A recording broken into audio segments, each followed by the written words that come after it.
I had a routine. That's the part people don't think about when they picture the White House. They think about the press briefings and the motorcades and the men in suits walking fast with earpieces. They don't think about the guy in the basement at 6:15 in the morning with a voltage tester and a thermos of bad coffee, checking the load on panel B7 before anyone upstairs even rolls out of bed. That was me. That was my routine. 6:15, panel B7, bad coffee. I'd been doing it for 11 years. My name is Ray Kowalski. I'm 42 years old. I grew up in Hamtramck, Michigan, which is a small city inside Detroit that most people have never heard of, and I moved to the D.C.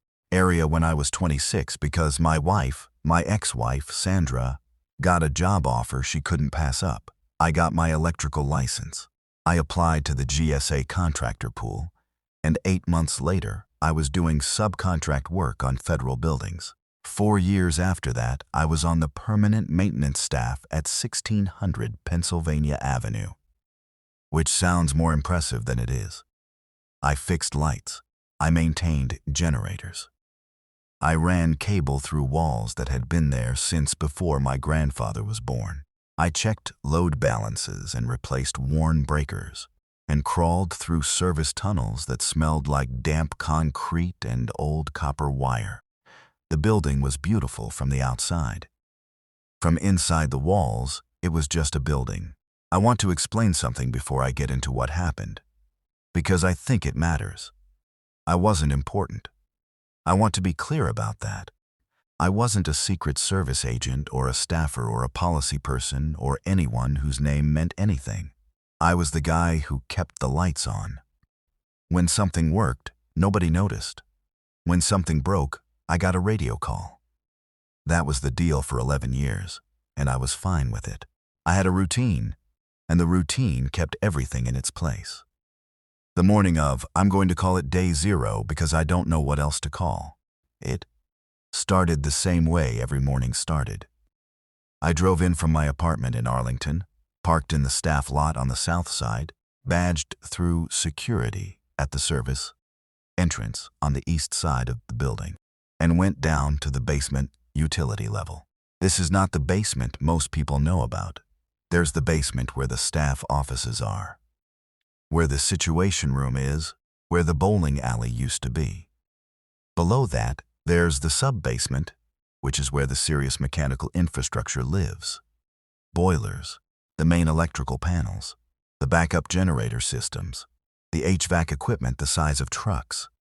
And below that, access through a door that most people who work in the building don't even know exists. There's the utility tunnel level, pipes and conduit and ductwork, running in every direction, lit by fluorescent tubes that buzz at a frequency that gets into your back teeth after about 20 minutes. That's where I spent most of my day. The specific job that morning was a load imbalance on one of the secondary electrical panels, panel C12, which fed lighting and some of the outlets in the West Wing lower offices. Nothing dramatic.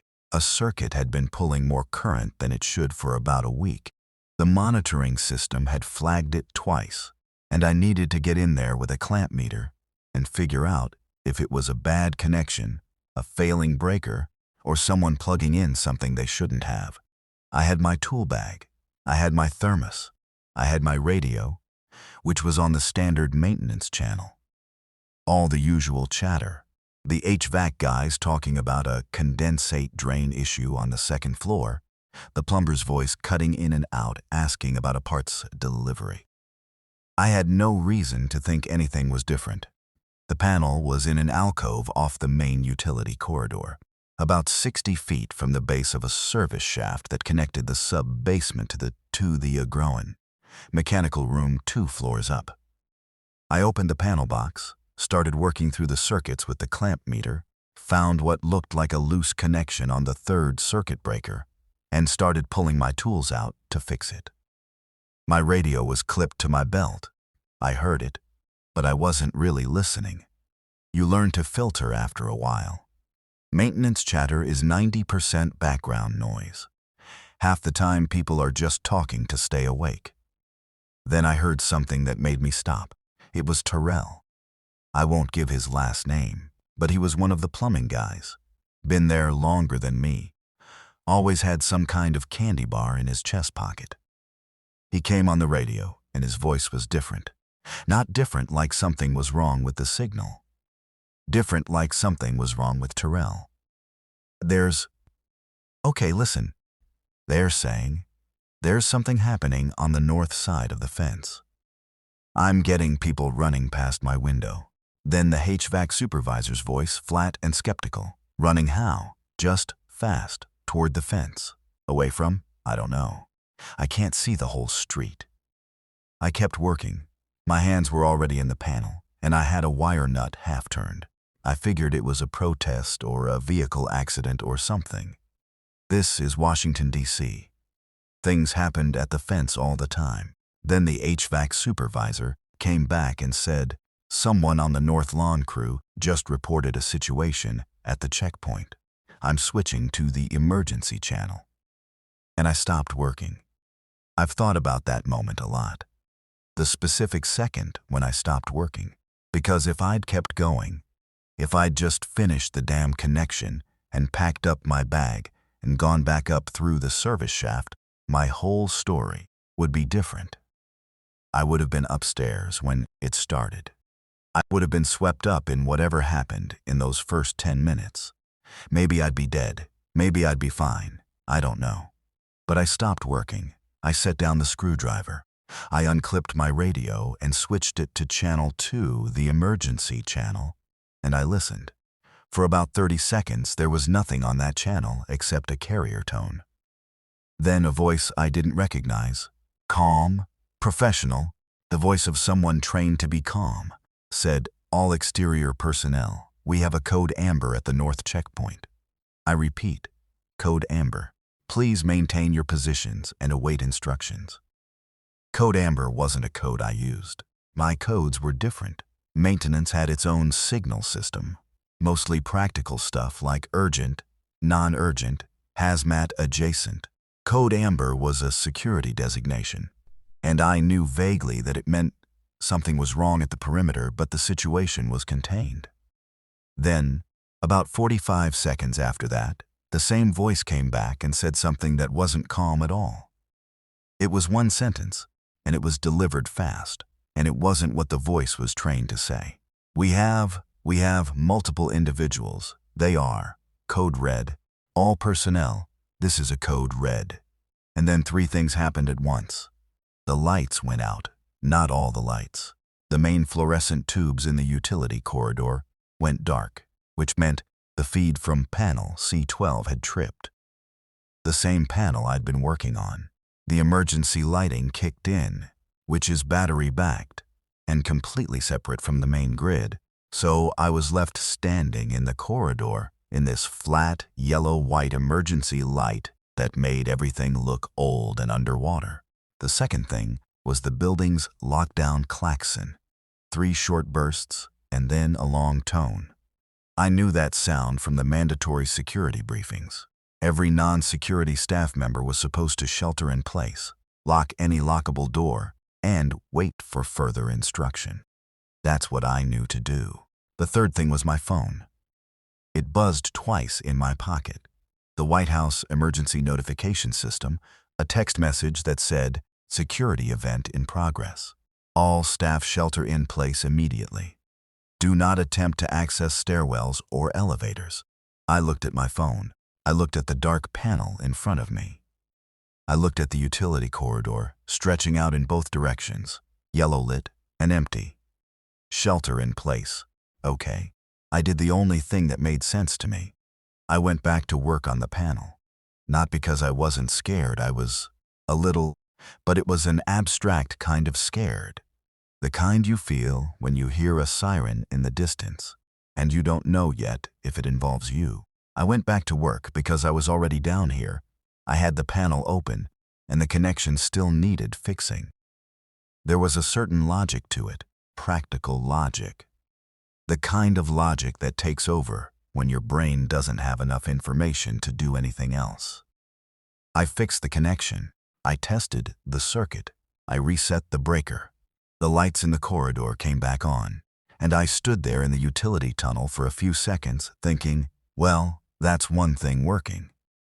Then I packed up my tools, pulled out my radio again, and tried to get anyone on the maintenance channel. Nothing. Or not nothing exactly. There was noise, background hiss, somebody's radio that was on, and transmitting from a pocket somewhere. So I could hear the sound of fast footsteps and what might have been shouting, but nobody was talking to me. I tried the emergency channel again.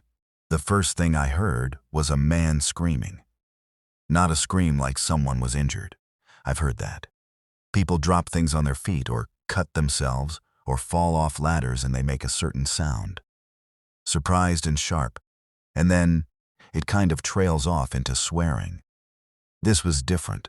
This was the sound of something being done to a person, ongoing, and the person couldn't stop it.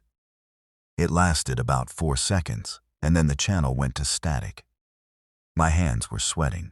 I noticed that the way you notice things when your brain is trying very hard to be calm, and your body isn't cooperating. My hands were sweating, and my heart was going at a rate that wasn't my resting heart rate. I stood in the utility tunnel in the yellow emergency light, and I thought about Sandra, my ex-wife. I thought about her the way you think about someone when the world tilts sideways. Not because I wanted her back or because things were good between us when we split up, but because she was the person my brain had stored in the slot labeled someone who knows where I am. She knew my routines. She would have known I was in the basement, that I was probably fine. She lived in Silver Spring now, with her new husband, Dennis. They had a kid, a little girl named Abby, who was 4 years old, and who I saw on alternating weekends because Sandra and I didn't have kids together. And my relationship with Abby was more about the fact that I'd known her since she was born than anything formal. I thought about Abby for a second, and I put that thought away. You can't carry every possible fear at once or you stop moving. I started walking, not toward the main service shaft that would take me up to the basement. Something in the sound of that scream, the way the channel had gone dead right after, made me not want to go up yet. Instead, I went deeper into the tunnel system, toward the eastern side of the building, where I knew there was a secondary monitoring station, a small room with closed-circuit camera feeds, and a landline that connected directly to the security office on the main level. It was mostly used by maintenance when they needed to check on mechanical systems in different parts of the building. But it had those cameras, and right now I wanted to see. The walk was maybe 300 feet. I knew these tunnels the way I knew my apartment. Every turn, every junction, every pipe that dripped at the same spot every morning. I made it to the monitoring room in about 4 minutes. I was moving fast, and I went in and locked the door behind me. Not because I thought the door would stop anything serious, just because it made me feel better. The monitoring station had 2 screens. On the left screen was a grid of 16 camera feeds from different parts of the building. On the right screen was a single larger feed that you could switch to any camera for a closer look. I sat down in the chair. I looked at the grid on the left. Most of the feeds were empty. The offices, the corridors, empty. People had gotten inside and sheltered, which meant the shelter-in-place had worked, at least up to a point. Camera 7 was the north lawn camera, and it was tilted at a weird angle, like it had been knocked sideways. I couldn't see anything useful on it, except a piece of fence and part of the north portico. Camera 12 was a corridor camera on the main floor, and it was dark. Power failure. Probably a different circuit from the one I'd fixed. Camera 14 was the east wing reception area. I switched the right screen to camera 14, and I sat there and I watched for about 10 seconds before my brain caught up with what I was seeing. There were 3 people on the floor. I won't describe it. I'll just say that they weren't moving, and the way they were positioned told me everything I needed to know. Standing over one of them was a man in a White House visitor's badge. I could see the red lanyard, and he was doing something I still can't fully explain because it didn't look like what a person does. He wasn't running. He wasn't looking for an exit. He was just there, bent over, making a motion that was repetitive and wrong, and completely without hurry. Then the camera feed from the East Wing reception area cut out. I sat in the monitoring room and I didn't move for what I think was about 2 minutes. Not frozen exactly, just processing. My brain was trying to file what I'd just seen into a category that existed, and it couldn't. There wasn't a category for it. I'd heard things, of course. Everybody had heard things. The past few months, there'd been news out of various cities, Atlanta, Denver, parts of New Orleans, about some kind of outbreak or infection that was making people violent. The news coverage was weirdly inconsistent. One week it was a big story. The next week it had been pushed down by something political. Then it was back again. Then some official from the CDC came on and said the situation was being monitored and people should go about their normal lives. I'd listen to that the way you listen to most news, with half an ear. The way you listen to reports about wildfires 3 states away or flood, damage in a place you've never been. Aware of it, but not really believing it was something that was going to reach you. I was 42 years old, and I had lived my entire life in places that felt like they were outside the blast radius of history. I picked up the landline. It was a physical handset, corded, olive green, looked like it had been there since the 1980s. I got a dial tone, which surprised me for a second, and I dialed the security desk on the main level. It rang 11 times. Nobody answered. I sat there with the handset in my hand listening to it ring, and then I set it back down. Okay, think. The monitoring station had a small supply cabinet. It was supposed to be stocked with emergency gear for maintenance personnel who might get caught below during a security event. I'd restocked it myself, actually, about 3 months earlier because the previous inspection had flagged it as deficient. I opened it up. 2 emergency LED flashlights, both worked. A basic first aid kit. A thermal emergency blanket, still in its packaging. 2 bottles of water. 3 protein bars. The kind in foil wrappers that taste like slightly sweetened cardboard. A laminated card with emergency protocols in 12-point font. A hand crank radio. I took the hand crank radio. I sat back down in front of the monitor screens. I wound the crank, 30, 40 turns, until the tension felt right. And I switched it on. What I heard was not what I expected. I'd expected the emergency broadcast system tone. The long sustained beep that everybody knows. The one that means something bad is happening, and the government wants you to stay in your house and not panic. What I got instead was noise, channel after channel of voices. Some of them calm, news anchors, a police scanner, a weather broadcast that was still running its pre-programmed loop, like it had no idea anything had changed. Some of them were not calm at all.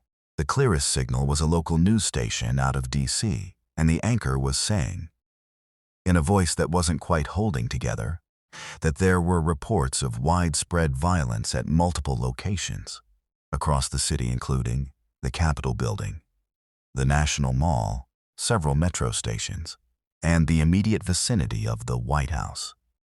She said there were reports of individuals who appeared to be infected with something that caused extreme aggression and an inability to respond to verbal commands or physical deterrence.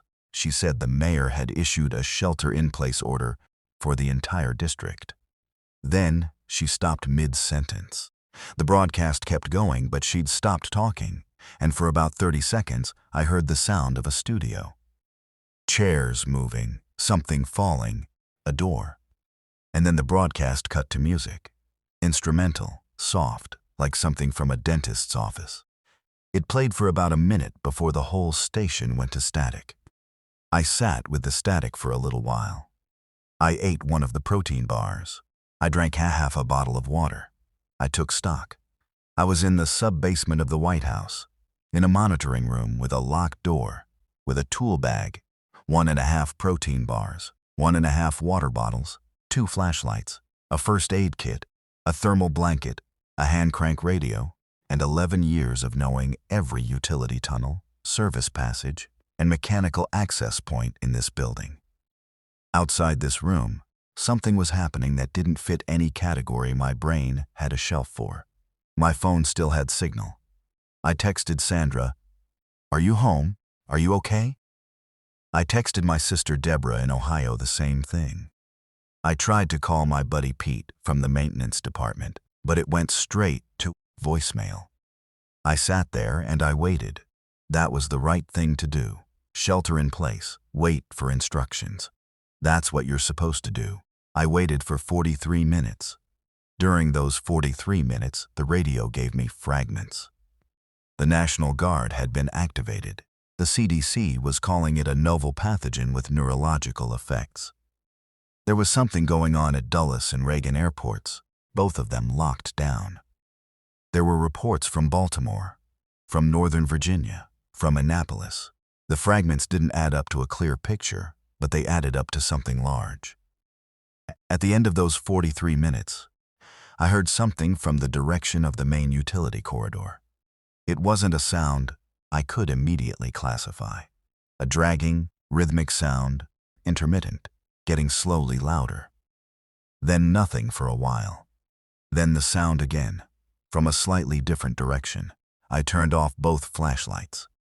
The monitoring station had a small wire glass window in the door, the kind of old institutional glass with the grid of wire embedded in it to make it fire-resistant.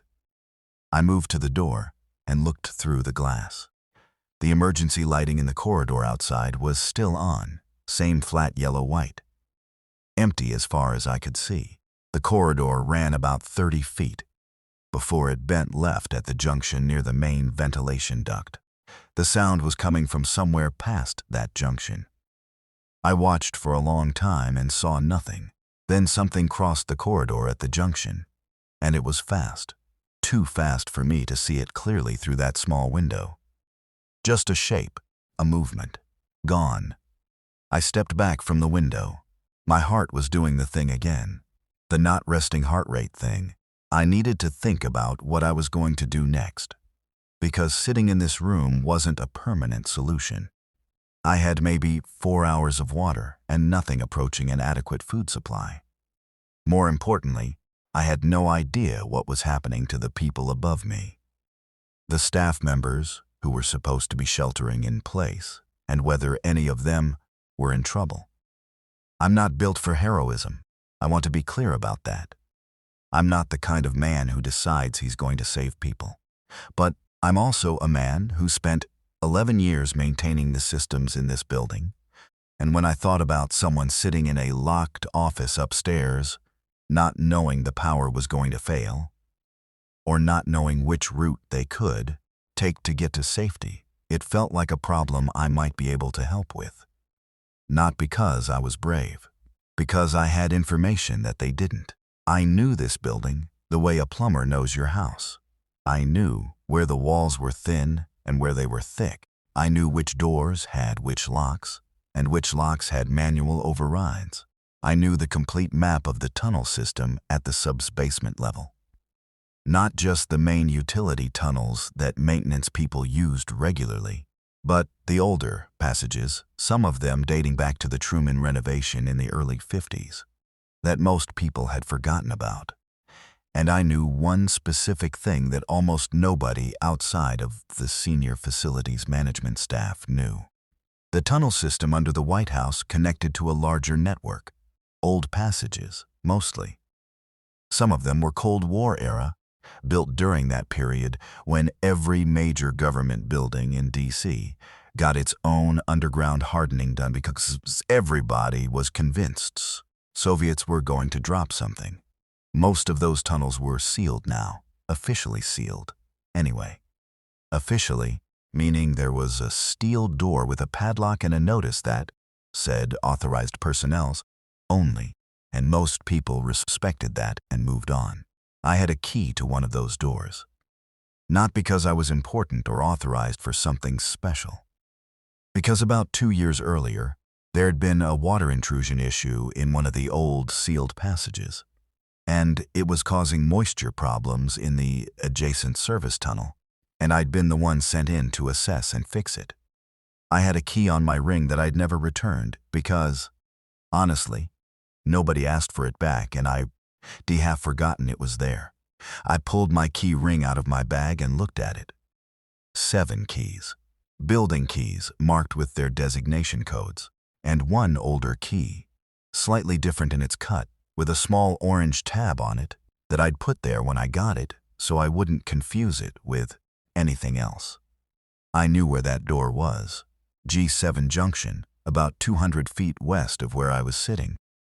The question was whether the thing I'd heard in the corridor was still out there.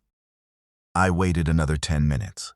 The sound didn't come back. Then I picked up my tool bag, put one of the flashlights in my hand and one in my bag, kept the radio and the protein bars in the water, pulled my key ring out, and unlocked the monitoring station door. The corridor was empty. The emergency lighting hummed its flat hum. The air smelled like it always smelled down here. Concrete, old wiring, the faint ghost of whatever industrial cleaner the janitorial crew used on these floors. Familiar smells, grounding. I moved left, toward the G7 Junction, keeping close to the wall and moving as quietly as I could in my work boots. Work boots are not quiet shoes. They have steel toes and a thick sole that contacts the floor very definitively. I tried to roll from heel to toe, soften the impact. It helped maybe 20%. I passed a junction and looked both directions before crossing. Empty. The dragging sound was completely gone now. Either whatever made it had moved away, or it was somewhere I couldn't hear it from here. I reached the G7 Junction in about 4 minutes. The door was exactly where I remembered it. Gray-painted steel, set into the wall behind a ventilation unit that partially blocked it from casual view. The padlock was the same one that had been there 2 years ago. Heavy, keyed, industrial. I tried the orange tab key. It worked. I pushed the door open. The air on the other side was different immediately. Older, stiller, the smell of a space that hadn't moved in a long time. Like a closet that never gets opened. My flashlight cut into the dark and showed me a concrete corridor about 5 feet wide, low ceiling with exposed conduit running straight and then curving out of view about 40 feet ahead. I went through and pulled the door closed behind me. I stood there in the flashlight beam for a moment. Let myself breathe, okay. I was here. Now what? Now the plan I was building in my head as I walked, which wasn't really a plan yet, more like a direction, was to get up to one of the corridor levels in the main building, through a route that didn't go through the regular service shafts. The old tunnel system had access points that connected to the building at various levels through what were originally designed as emergency exits but were now basically dead infrastructure. The water intrusion job 2 years ago had required me to trace a pipe from this old tunnel up into the East Wing basement, which meant I knew there was a connection point. I had accessed it through a hatch in the ceiling of this old corridor, about 60 feet from where I was standing. What I was going to do when I got up there, I didn't entirely know yet, but I had to know what was happening in the building. And I had to know if there were people who needed help getting out. That, at least, felt like a reason to move. The hatch was exactly where I remembered it. A round access hatch, about 24 inches in diameter, set into the ceiling of the old tunnel, with a handle on the inside that turned to release the latch. I had to stand on my tool bag to reach it. I'm 5'10", and the ceiling here was high enough that I couldn't get it with my feet flat on the floor. I got a grip on the handle, turned it, and pushed. It moved about 2 inches and stopped. Something on the other side was blocking it, not locked. The latch had released. Something physical on the other side. I pushed harder, put my shoulder into it, and it shifted with a scraping sound, like something was being pushed across a floor. I pushed until I had enough gap to get my head through. The room above was lit, main power, not emergency lighting. A storage room, boxes, shelving units. The kind of institutional detritus that collects in basement storage spaces everywhere. One of the shelving units had been sitting partly over the hatch. That was what I'd moved. The room appeared empty. I pushed myself up through the hatch and sat on the floor for a second, listening. Distant sounds. From somewhere above. Maybe one floor up. Maybe two. I could hear what might have been shouting, though the building was thick enough that I couldn't be sure. And something else. A sound I'd been trying not to name since I'd heard it, briefly through the radio in the monitoring station. A sound like multiple people moving quickly, except it wasn't quite like that. I stood up and went to the storage room door. The door had a small window, same wire glass as the monitoring station. I looked through it and saw an empty corridor. This was the east wing, lower, basement, a level I worked on regularly. A regular corridor, normal fluorescent lighting, and at the far end of it, maybe 80 feet away, a woman in staff clothing, blue blouse, black slacks, the kind of thing every staffer wore every day, was pressed flat against the wall. She was alive. That was obvious. She was looking in the direction away from me, toward whatever was around the corner from her. And her body language was the kind that takes over when your conscious mind has stopped running the show. Compressed small, not moving. I looked at what she was looking at. I couldn't see around the corner, but I could see that her face was doing something specific. She wasn't panicking. She was past panic. She was in the place that comes after panic, when everything quiets down into a kind of focused stillness. I waited. Nothing moved in the corridor. I opened the door as quietly as I could. It had a hydraulic closer on it. Those things don't stop halfway. You either hold it or it closes at its own speed. I held it, let it close against my hand, slowed it down to nothing. The woman must have seen the movement in her peripheral vision because her head snapped in my direction, and for a second her whole body tensed, preparing for something. Then she saw me, saw the maintenance uniform, the tool bag, the human face, and something collapsed in her expression. The relief was immediate and strange to see, because it wasn't accompanied by any other emotion. Just relief, flat and immediate, like water finding its level. I held up one hand. "Stay there." She nodded. I looked in the direction she'd been watching. Still nothing. Whatever was around that corner, it wasn't moving right now. I crossed the corridor in about 8 steps, moving as quietly as I could. When I got close enough to see her clearly, I could see she was in her 30s, maybe 35. Brown hair pulled back. One of her heels was broken off. She'd been running in dress shoes and one heel had given out. She had a cut on the side of her right hand, not deep, but dried blood had tracked down to her wrist and dried there in a thin line. She looked at me like she couldn't quite believe I was real. I kept my voice at a level that felt absurdly low for the situation, just above a breath. "What's around the corner?" She matched my volume. Her voice was steady, but she was working to keep it that way. 2 of them. Maybe 3. They came from the stairwell about 10 minutes ago. I hid in a supply closet. She stopped, swallowed. "I heard them out here, and then it went quiet, and I came out because I thought they were gone, but they weren't making noise anymore." "You work here?" "Budget office, 3rd floor. I came down to the cafeteria this morning, and then the lockdown started." She looked at my tool bag.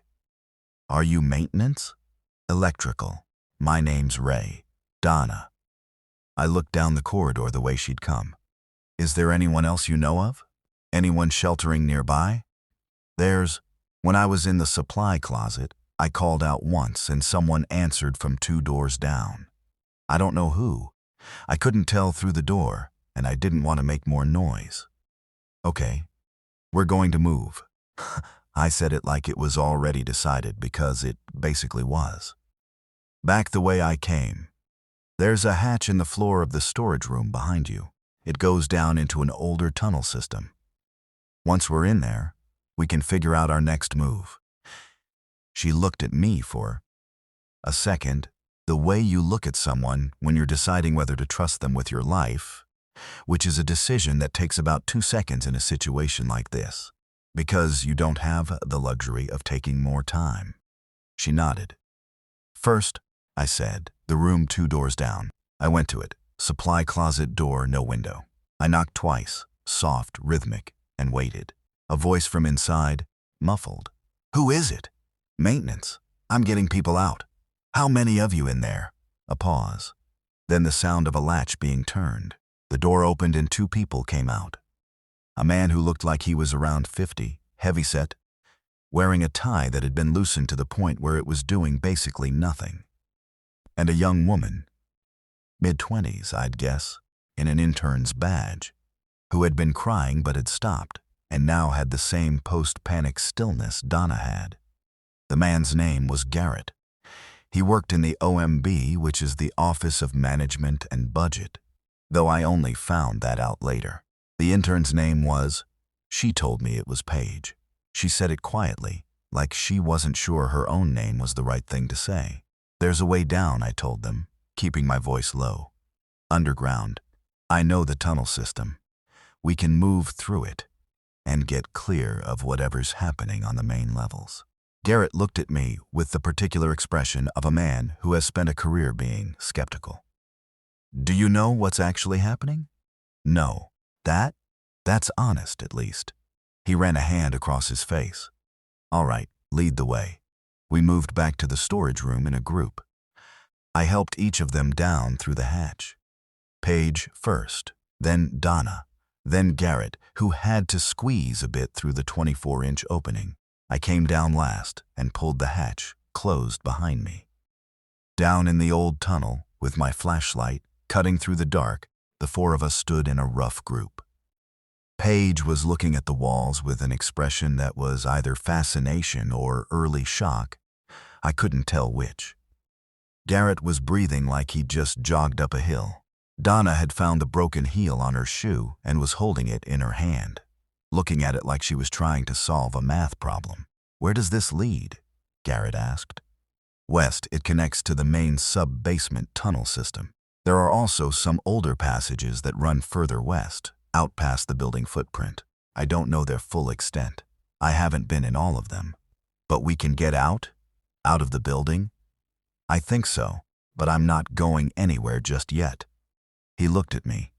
I want to know what's happening above us first, I said. I have access to a monitoring station. Camera feeds. I want to see how bad the building is before we commit to a direction. Donna said, the basement level, the staff level, there were a lot of people up there when the lockdown started. I know. If they're alive. I know. I said again. I know. We went back to the monitoring station. I unlocked it, got everyone inside, got the door locked behind us. It was crowded. The room was designed for 1 person, and the smell of 4 stressed-out humans in a small, concrete space was something I noticed, and then stopped noticing because it wasn't important. I sat down at the monitoring station. The camera grid on the left screen had lost a few more feeds since I'd last been here. 12 now, down from 16. The ones that remained showed me a range of things. Some corridors were completely empty. A few showed staff members in small groups behind closed doors. Locked offices, conference rooms, the kind of spaces where people had followed the shelter-in-place protocol correctly. Camera 9 showed the main basement corridor, the one that connected the primary stairwells, and it showed something I didn't immediately understand.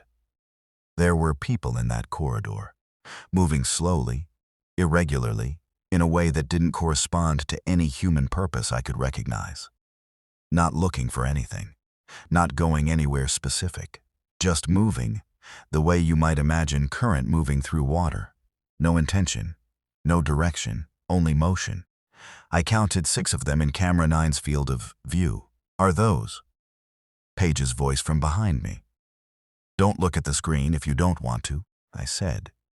Garrett looked anyway. I heard him make a sound that wasn't quite a word. "Okay," I said. "The main basement corridor is compromised. That means the standard routes to the ground floor through the primary stairwells are not usable right now." I pulled up the building schematics on my brain. I didn't have actual plans in front of me, but I'd worked in this building long enough that the layout was there in reasonable detail. There's a secondary stairwell on the east side. Service stair. Connects from the sub-basement all the way to the ground floor. It's in a different section from where the main corridor situation is. But to get there, we'd have to go back up through the hatch, Donna said. "Yes. And the corridor up there had at least two." "At least two, yes." Silence for a moment. "There's another option," I said. "The tunnel system west of here." I said I didn't know its full extent, and I don't. But when I was doing the water intrusion work 2 years ago, I had to look at some of the old building plans to trace the moisture path, and I saw on those plans that the old tunnel network connects to something underneath Executive Avenue, a drainage and utility corridor that runs along the south side of Pennsylvania Avenue. That corridor connects to the WMATA utility infrastructure, Washington Metro maintenance passages. If we can get into that, we have a significant underground network available to us. Garrett stared at me. "You want to get into the metro system?" "The maintenance tunnels. Not the tracks, not the station areas, the maintenance passages. Maintenance personnel use them to access infrastructure without going through the station environments. The White House utility system interfaces with the metro infrastructure at several points for electrical and communications reasons. I know where at least one of those interface points is. If the passage is open, and there's no reason it shouldn't be, we can use it." He looked at Donna. She looked at me. Paige was looking at the floor, which was fine. "How long would it take?" Donna asked. "From the tunnel entrance to the metro interface point. If the passage is clear and we're moving at a reasonable pace, maybe 30 minutes. "And then what?" Garrett said. "We get into the metro maintenance tunnels, and then what? And then we figure out what comes next." I looked at him directly. "I'm not telling you I have a complete plan. I have a direction, and I have knowledge, and I have tools. That's more than sitting in this room with a protein bar and a hand crank radio." He held my gaze for a moment. The look of a man who'd spent decades in rooms where decisions got made, calculating whether this was the right decision. "Okay," he said, "lead the way." Before we moved, I did a few practical things. I emptied my tool bag onto the floor of the monitoring station and repacked it, strategically. I kept the tools I thought would be genuinely useful. Needle nose pliers, flathead screwdriver, a pair of wire strippers, my voltage tester, not because I expected to be testing circuits, but because it had a built-in flashlight function I could use as a backup, utility knife, a short section of electrical cable I'd been carrying for the panel job. I left behind the heavier stuff, the big adjustable wrench, the conduit bender, the level. Every pound mattered now. I gave one of the flashlights to Paige because she was at the back of our group, and I wanted her able to see without depending on the one I was carrying at the front. I kept the hand crank radio in my bag, accessible. I looked at the three of them. Donna had put the broken heel back on her shoe somehow. She'd managed to press it back onto the pin that held it. It wasn't going to last long, but it was better than nothing. Garrett had taken off his tie and stuffed it in his jacket pocket. Paige looked young and pale and more present than someone who'd been crying in a supply closet recently had any right to look. "Move quietly," I said. "Don't talk unless you need to. If I stop, you stop. If I signal you to get down, you get down immediately. You don't ask why. Okay?" They all nodded. We went back into the old tunnel through the monitoring station's back access. There was a second door I hadn't used before, a steel-framed thing that connected directly to the old passage without a doubt going back through the main corridor. I found it in the corner behind a cabinet, which is the kind of thing you only know about if you've spent time exploring the building the way maintenance people do. The old tunnel smelled the same as it had before, that sealed, still smell. But now, there were 4 of us moving through it, and the sound of 4 pairs of feet on concrete is different from 1 pair. I slowed the pace and stepped deliberately, trying to model the sound level I wanted. We passed the hatch I'd come up through, continued west. The tunnel curved left and descended slightly, maybe 3 feet of grade over about 50 feet of corridor. The air got slightly damper. I knew from the building plans I'd studied that we were moving under the roadway now, past the footprint of the building proper. About 200 feet further on, the old tunnel branched, left fork, right fork. The left fork was marked with an old stenciled designation that was mostly illegible. I could make out the letters C and another letter that might have been an O or a 0. The right fork had a heavier steel door partway down it, standing open. I went right. The heavier door had a manual handwheel on it, the kind used for pressure-sealed doors, and it had been pinned open with a piece of rebar that looked like it had been there since before I was born. Past the door, the tunnel transitioned. Different construction. Older concrete, rougher surface, higher ceiling. The conduit and pipes that ran along the ceiling changed character too.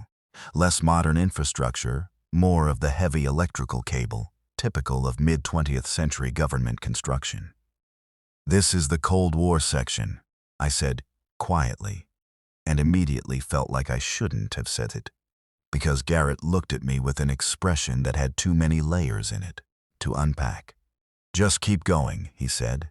We did, 120 feet further, and the tunnel ended at a wall. But the wall had a large circular penetration in it, a pipe chase that had been expanded at some point into something you could actually walk through if you were willing to stoop. Beyond the penetration, the character of the construction changed again. Smother walls, a flat rubber drainage channel down the center of the floor. A WMATA construction standard I recognized from some work I'd done adjacent to a metro facility about 5 years earlier. We were in the utility corridor. I straightened up on the other side and turned to help each of them through the penetration. Garrett got stuck momentarily, and I had to put a hand on his shoulder and push. And there was a moment where neither of us was dignified. Then he was through and we were all standing in the metro utility corridor. It was wider than the old tunnel, maybe 8 feet across. The ceiling was higher, maybe 9 feet. There were utility runs along both walls, properly labeled with WMATA designation codes. The floor was clean in a way that the old tunnel hadn't been. And most importantly, there was light. Not emergency lighting, regular fluorescent fixtures mounted every 20 feet, and they were on. "The grid here is probably fed from a different source than the White House," I said, mostly to myself. "Is that good?" Paige asked. "Means it hasn't failed yet." "Yes, that's probably good." We stood in the corridor, and I looked both directions. East would take us back under the White House complex. West would take us toward the first metro infrastructure point I knew about, a junction where the utility corridor connected to the maintenance, access for Farragut West Station, about 600 feet in that direction. I thought about what Farragut West would look like right now, a metro station in downtown Washington during whatever was happening out there. "We're going to have to be careful about how we enter station areas," I said. "If we need to, the utility passages are one thing. Station concourses are another." "What do you mean?" Donna asked. "Metro stations hold a lot of people. If what's happening above ground reached the metro system before stations were closed, there could be." I stopped. "We stay in the maintenance corridors as long as we can." We headed west. The corridor was quiet in a way that had weight to it. Not empty quiet, like the absence of noise. Kind of quiet that you develop an active relationship with, that you listen at constantly, waiting for it to change. My footsteps and 3 others. My breathing and 3 others. The hum of the fluorescent lights, which wasn't quite a steady hum but cycled slightly, a rhythmic oscillation that after a while felt like it was syncing with my pulse. At about the 300-foot mark, Garrett came up alongside me. The person who had the briefing access, he said, very quietly. His voice had changed character from the skeptical administrator tone he'd started with, something underneath it now. What about them? There were 3 people supposed to be in a briefing this morning. In the EOB, he said it like he was thinking out loud, not talking to me. The EOB is the Eisenhower Executive Office Building, which is adjacent to the White House on the west side. I need to know if they got out. Who are they? He looked at me. You don't need that information. I almost laughed. I almost said, I'm an electrician in an apocalypse and you're worried about my clearance level. But I didn't, because the look on his face told me this wasn't bureaucratic habit. There was something genuine in it, something heavy. Okay, I said. When we get to a point where I can access the surface, I'll see what I can find out. He nodded. We kept walking. At about the 450-foot mark, something changed in the air. A pressure difference, slight, the kind of thing you notice when you've spent a lot of time in tunnels and passages where the air doesn't move much. A change in the ambient sound as well, a very low-frequency hum that wasn't the fluorescent lights. The hum of something larger. Train system. I held up a fist, the standard stop signal, and everyone stopped. Ahead of us, the corridor had a junction. A side passage branched off to the right, and from that direction came a faint but perceptible movement of air and the source of that low, sub-frequency hum. A train had recently passed through, or was about to, which meant the metro was still running, which was unexpected. I went to the junction and looked down the side passage. About 30 feet down, there was a standard WMATA maintenance door. Gray steel, utility handle, key-coded lock. Beyond that door would be access to the station maintenance areas. And beyond that, the station itself. I stood at the junction and thought. If the metro was running, that meant the transit authority was still operating. That meant somebody still had operational control of the system. That meant there were still people in charge of something. Or it meant the trains were running on their automated systems because nobody had stopped them yet. Either possibility told me something. The metro's running, I said. I can hear it, Donna said. I need to get a better picture of what's happening up top before we go any further. If we can get into the station area briefly, I might be able to. There's emergency communication infrastructure in the station maintenance areas. Intercom systems, signage controls, maybe even a network connection. Garrett said, "What do you need?" A few minutes, and some luck with the lock. The lock on the maintenance door was a standard WMATA keyed entry. I didn't have a key for it, but I had a set of tension wrenches and a pick that I carried in my tool bag.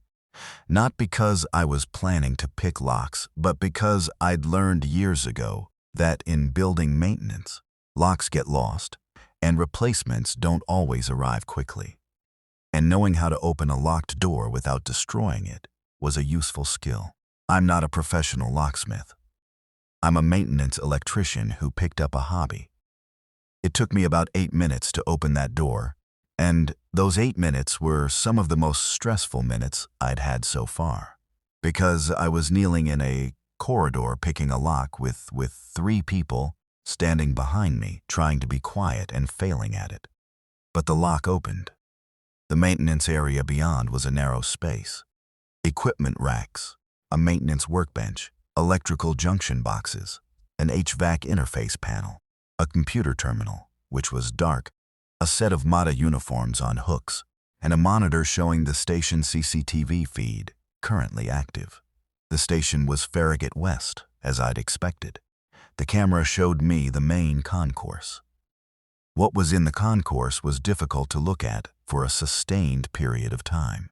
I won't describe everything I saw. I'll say that the station was not empty. The station had a significant number of people in it, some of whom were not moving, and some of whom were moving in the particular way that I'd first seen on camera 14 in the East Wing. And there were people who were different, pressed against walls, behind barriers, on the far end of the platform, who were clearly still alive and terrified and unable to get to the exits. The trains were still running. The automated system was running the trains because nobody had shut it down, and every train that came through was a brief window of chaos. Some of the infected drawn toward the noise and movement, some of the trapped survivors trying to board, a situation that I could see from 4 different camera angles, and that was getting worse with each cycle. I turned away from the monitor. "We can't use the station," I said. Nobody argued with me. "But there's something useful here." I looked at the terminal, pressed the power button. It booted. The system was on a UPS, battery-backed. A login screen appeared. WMATA Internal Network. I didn't have credentials for the WMATA system, but I had something better.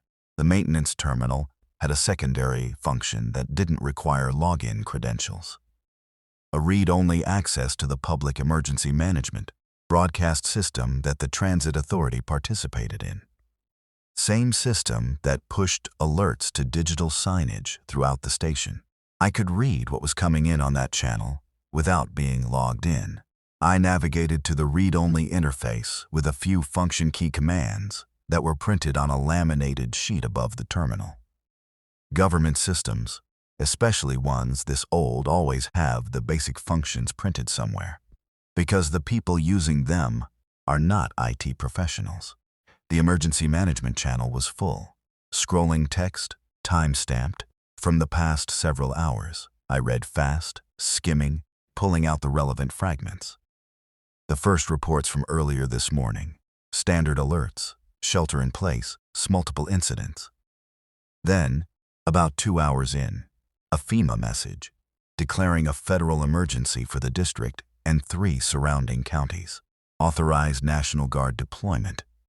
Then a series of messages that got progressively less coherent. Transit authority communications about shutting down service. But, the shutdown command apparently hadn't fully propagated through the automated system, which explained the trains still running. Then a gap. About 45 minutes with no messages. Then one message, time-stamped about 20 minutes ago. It was short. From a National Guard communications officer, relayed through the FEMA channel. It said, "Evacuation corridor is being established at Reagan National Airport. All military and government personnel authorized to proceed to Rally Point Kilo." Rally Point Kilo is the south parking structure of Reagan National. And then a set of map coordinates that corresponded, when I worked them out in my head against my knowledge of the city's geography, to a position about 2 miles south of where we were. 2 miles. Reagan National, I said. Garrett was behind me and he'd been reading the screen too. They're setting up an evac point. Military, government personnel. He gave me a look that I spent a second interpreting. "I work in government," he said. "So does Donna, probably. So does Paige." I looked at him. "Is there something specific about this evac point that applies to you more than it applies to us?" He was quiet for a moment, a measured, deliberate quiet. "The people I mentioned, the briefing this morning." He stopped, started again.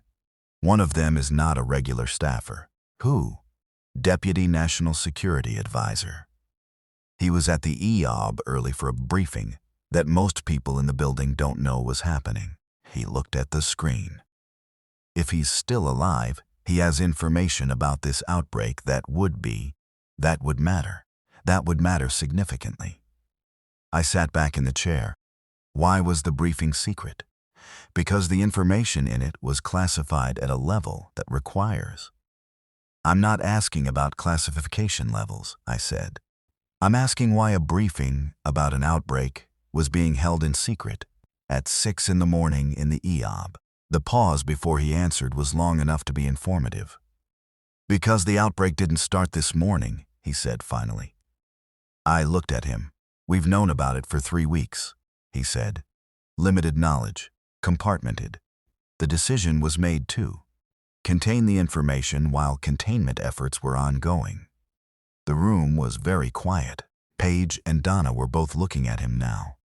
They knew, Donna said.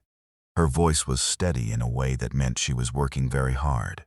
The decision was made at a level I wasn't part of, Garrett said. I knew, peripherally. I knew something was being managed. I didn't know what the management plan was. There were reports, I said. I was remembering the news coverage over the past months. The inconsistent stories. The CDC officials saying people should go about their normal lives. They were managing the news coverage. I don't know the specifics, but the Deputy National Security Advisor does. Yes. I turned back to the terminal and looked at the EOB on the map function. The Eisenhower Executive Office building was directly west of the White House, connected to the White House complex by an underground passage. I knew that passage because I'd done electrical work in it. It was not part of the old tunnel system. It was a modern, actively maintained corridor, about 300 feet long. I knew where the entrance to it was from the White House side. The question was what we'd find when we got there, whether the EOB was any better than what we'd seen in the station monitor. The question was whether finding the Deputy National Security Advisor and protecting him through 2 miles of occupied city to a military evacuation point was a sensible use of the 4 people currently standing in a metro maintenance room. I thought about what Garrett had said, that this person had information about the outbreak that would matter significantly. I thought about Abby, 4 years old, in Silver Spring with Sandra and Dennis. If that information mattered the way Garrett said it mattered, if there was something actionable in it, something that could change the shape of what was happening, then every decision I made in the next several hours existed in a different context, not just survival, not just getting out, something larger. And I was aware that this was exactly the kind of reasoning that could get a person killed, the kind that makes you take risks that can't be justified in pure survival terms. I was also aware that I was 42 years old in a basement tunnel holding an electrician's tool bag, and that nobody else in this room was going to make this decision if I didn't. Let me see what I can find out about the EOB first, I said. The camera system here, give me a minute to see if I can access adjacent feeds. The terminal's read-only interface had a camera access function listed. I navigated to it. The camera access wasn't limited to Farragut West. It showed a menu of available feeds from the surrounding Vamada network, which included some feeds that the Transit Authority shared with government facilities in the Area for Security Coordination. The White House complex cameras weren't on this system, but some of the EOB exterior cameras were, because the EOB's security infrastructure fed into the same government coordination network. I pulled up the EOB exterior feed. The building looked intact from outside. No visible damage to the structure. The exterior was empty of people. No foot traffic on the sidewalk, which made sense given everything, but empty in a way that was hard to read. Abandoned empty or sheltering in place empty. I couldn't tell. I switched to an interior camera. The EOB's main floor lobby shared feed, and what I saw there made me pause. The lobby was occupied by people. Alive people, not the other kind. I could see a group of approximately 8 or 10 individuals, some in suits, some in what looked like security uniforms, positioned around the lobby perimeter.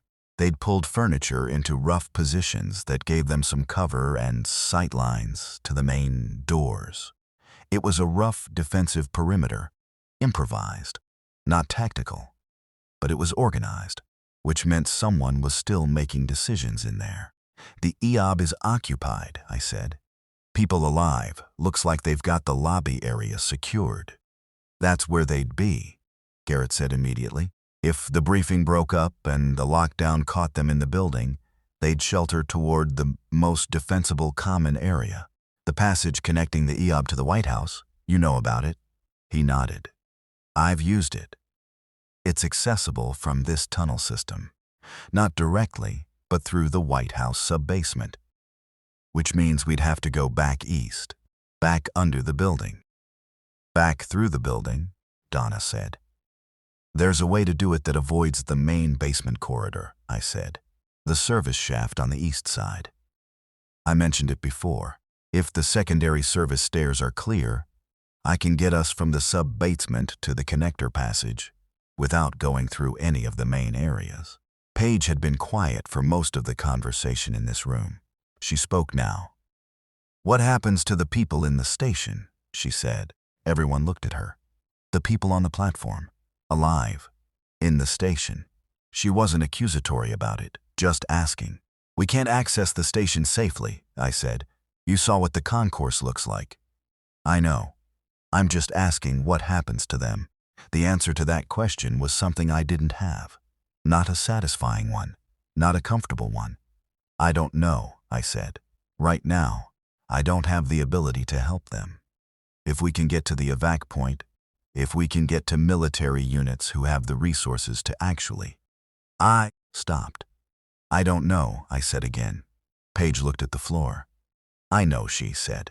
We left the maintenance room. I pulled the door closed but didn't lock it, in case someone else found it and needed through. I thought about that for a second. Small decision, probably meaningless, but I made it.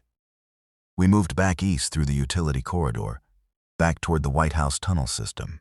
Going back was harder than going forward, even though the physical distance was the same.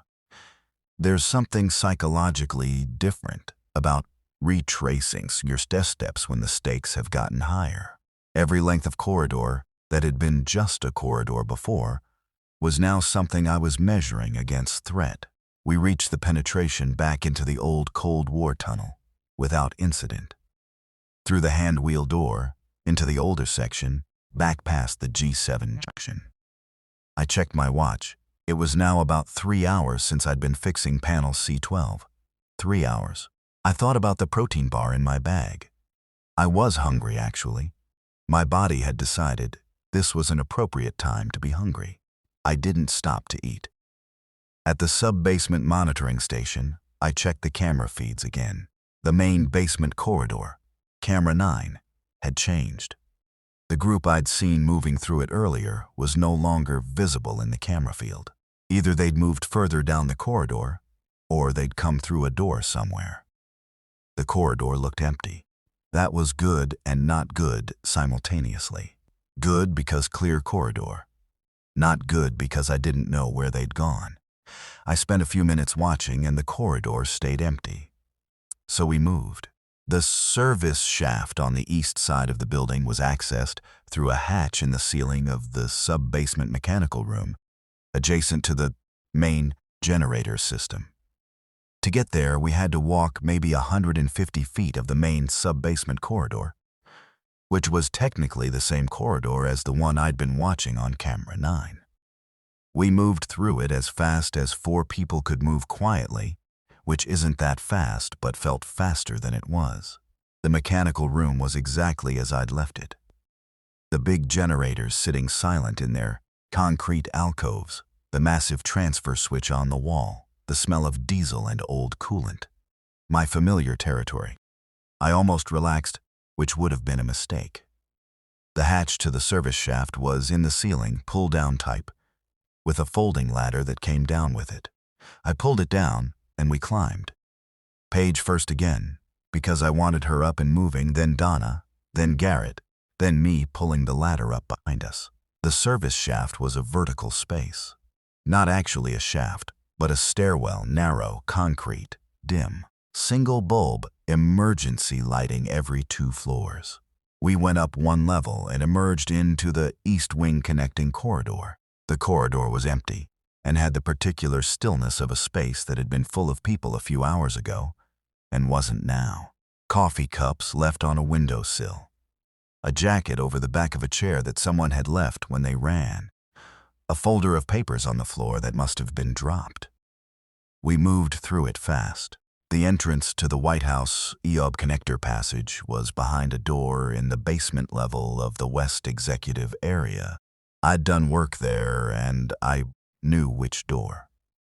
We had to cross the main basement once, which required going through an area I hadn't been able to check on camera, and those 30 feet were the ones that made my hands sweat again. But we made it. The door was there. I had a key, one of the building keys on my ring, the one for the West Executive Corridor. The lock turned. The connector passage was 300 feet of underground corridor between the two buildings. It was lit by fluorescent overhead lights, clean floor, low ceiling. At the far end, another door.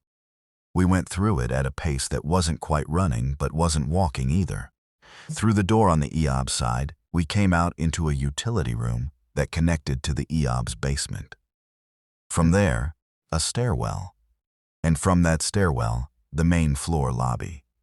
I knocked on the stairwell door before opening it.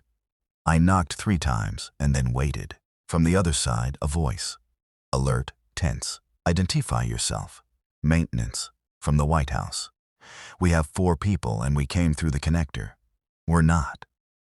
I paused because saying we're not infected felt wrong in a way I couldn't explain.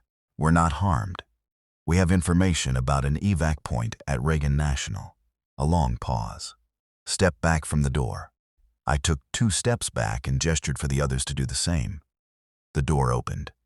A man in a security uniform, EOB Protective Services, I recognized the uniform, was standing with one hand on the door and the other hand doing something that I chose not to look at directly. He looked at us. 4 people in various states of disarray. Me in maintenance gear. Donna with her fixed and broken heel. Garrett in his loosened tie. Paige. White House maintenance, he asked me. 11 years, I said. He stepped back and let us through. The lobby of the EOB is a beautiful room under normal circumstances. High ceilings, ornate 19th century government architecture, a floor that has seen more history than most buildings contain. Under current circumstances, it was a beautiful room full of frightened people who'd moved all the available furniture into configurations that expressed their fear practically. There were 11 people total, including us. Before us, 9. Of those 9, I recognized nobody except the security officer who'd opened the door for us, whose name badge said Braddock, and who had the economical movements of someone who'd been in situations like this before, or at least closer to them than I had. The rest were staffers of various descriptions. One woman in a visitor's badge, which I noted but didn't ask about immediately. An older man in a well-cut suit who was sitting in a chair slightly apart from everyone else. He wasn't doing anything, not looking at his phone, not talking to anyone, not moving, just sitting in a way that had the quality of deep thought or shock. I couldn't tell which. Garrett went straight to the older man. They had a conversation I wasn't part of, low-voiced. 3 minutes. I used those 3 minutes to talk to Braddock. What's the status outside the building? I asked him. Bad, he said, which was efficient if not detailed. I have emergency management channel information. There's an evac point being set up at Reagan National. South parking structure. They're calling it Rally Point Kilo. He processed this without showing much expression. When was that information current? About 40 minutes ago. Reagan National is 2 miles, through what's currently out there. He looked at the windows. The lobby windows were on the exterior of the building and showed a slice of street. What was on the street I wasn't going to look at. Do you have a vehicle? No, underground route only at this point. The metro? Stations are compromised. The utility corridors are accessible if you know where to go. I looked at him. I know where to go. He looked back at me in the flat, evaluating way that security professionals have. Not hostile, just calculating. There's a government vehicle in the EOB secure parking bay, he said. SUV. Keys are in the security office. Underground parking 2 levels down. The exit ramp connects to a secure access road on the south side of the building. He looked at the exterior windows again. If we can get to that vehicle, and the access road is clear, Reagan National is a straight shot south on GW Parkway. I thought about the city between here and there, the infected people I'd seen in the metro station, the sounds from above. The car would be fast. The car would be exposed. But 2 miles through underground corridors I didn't fully know was its own set of risks. "What's Garrett saying to the man in the chair?" I asked. Braddock glanced at them. "That's Harlan Voss," he said, in a tone that expected me to know what that meant. I didn't know what that meant. I said so. Deputy National Security Advisor. Braddock paused. "Garrett works under him. Did you know that?" "No. Garrett told me someone important was in the EOB. He didn't say he worked for them. Voss had an early briefing. Pre-dawn. It finished, and then the lockdown started before anyone could leave the building." Braddock looked at me. "Everything that's happening, what's out there, Voss knows things about it that most people don't. That most people in this building don't, including me." Garrett told me the same thing. Partially. "You know about the 3 weeks?" Braddock asked. "I know there were 3 weeks. Did Garrett tell you what was in week 1? I looked at him. "No," I said. "Week 1, they knew it was spreading," Braddock said. He wasn't being dramatic about it. Just informational. They knew it was airborne over short distances. They knew the infection rate was higher than anything they'd modeled. And they had a treatment option. Partial treatment, not a cure, but something that slowed or halted the neurological progression if administered within the first 48 hours of infection. He paused. The decision was made to manage the information and maintain containment rather than go public, because the assessment was that public knowledge would cause panic that would accelerate spread. I stood there. "There's a treatment," I said. There was. A partial treatment, based on an existing antiviral in combination with something else. I don't know the full details. Voss knows. The briefing this morning was specifically about whether any of the treatment stockpile was still accessible. Because as of 3 weeks ago, it was pre-positioned at 3 sites in the DC area. 3 sites in DC. I looked across the lobby at Harlan Voss, sitting in his chair with his hands on his knees and his eyes looking at nothing. "Does anyone outside of this loop know about the treatment?" I asked. "The military knows. Some of them. The decision to set up the Reagan National Evac point. Part of what drives that decision is getting Voss and people with his knowledge to a secured military command where the information can be properly used. So we need to get him there. Yes. Even though the most dangerous thing we could do right now is try to move 11 people through a city that has." "Yes," Braddock said. I looked at the floor for a second. An old EOB floor, polished and worn, the surface recording a century of foot traffic in its grain. "The vehicle," I said. "Let's look at the vehicle." The secure parking bay in the EOB was accessed through a stairwell that went down from the main basement. It was a practical, utilitarian space. Gray concrete, oil stains on the floor, better lighting than you'd expect. There were 4 vehicles in the bay. 2 Sedans, 1 SUV, and an older van that looked like it was used for equipment transport. The SUV was what we wanted, a black GMC Yukon, government plates. Braddock found the keys in a lockbox in the security office just off the parking bay. While Braddock was getting the keys, I went to the exit ramp and looked up it. The ramp went up about 30 feet to a roll-up security door at the top. The door was closed. I walked up the ramp. There was a control panel at the top of the ramp beside the door with a standard push-button interface. I pressed the button to open it about 6 inches and looked through the gap. The access road on the south side of the EOB was empty. Concrete barrier on the left, fence on the right. A straight run to a gate at the end about 50 feet away. Through the gate, I could see the edge of a public street. I couldn't see what was on the public street. but there was no movement on the access road itself. The gate at the end was motorized. There was a traffic arm beside it and a control pad mounted to a post. I couldn't tell if the gate was powered from here, but it looked like a standard security gate, and those usually had a manual override. I went back down. "The access road looks clear," I told Braddock.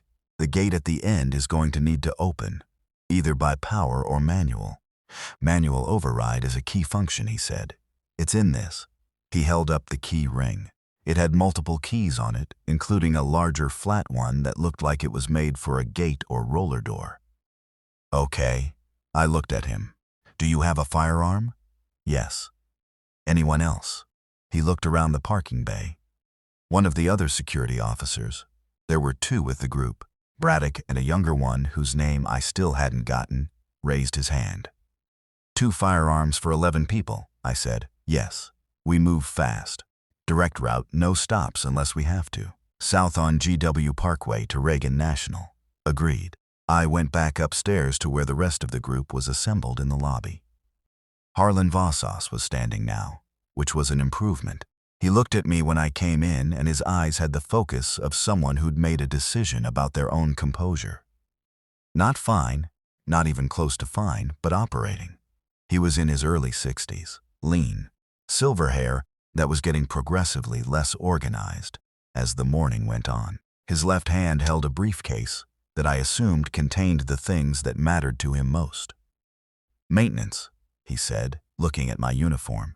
"Electrical systems," I said. "You know the building. Better than most." He nodded once, the way men who are used to decisions being made by other people nod when circumstances require them to rely on someone they've never met. "Tell me what we're doing," he said. I told him. All of it, including the vehicle, the access road, the Reagan National evac point. He listened without interrupting, which was more than I could say for Garrett, who added commentary throughout. "The GW Parkway," Voss said when I finished. "What do we know about the condition of the parkway?" "Nothing," I said. "I've been underground for most of this. I know what I've seen on cameras and what I've heard on radio in the last 3 or 4 hours." "What was the radio saying when you last had it on?" I took the hand crank radio out of my bag and switched it on. The DC news station was gone. The police scanner frequency was active, but the transmissions were fragmented. Too many people on the channel.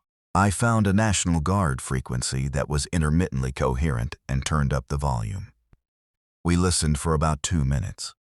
The Guard transmissions referenced multiple locations.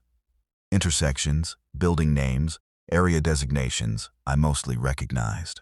What I assembled from the fragments was that the affected zone was concentrated in the central and northeastern parts of the city. Georgetown in the southwestern quadrant, which was where the GW Parkway ran, had fewer reports. "That's something," Braddock said. "It's not nothing," I agreed. We did one more thing before we left.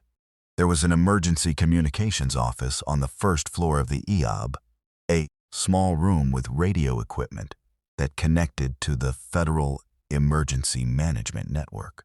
Voss went in there with Braddock and spent about 6 minutes on a military radio frequency, giving someone on the other end a status report.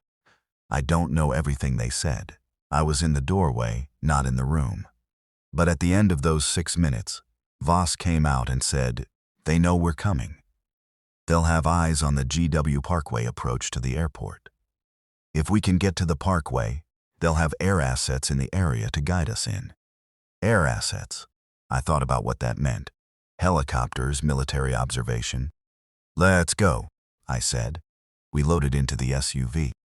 11 people in a vehicle designed to comfortably carry 7.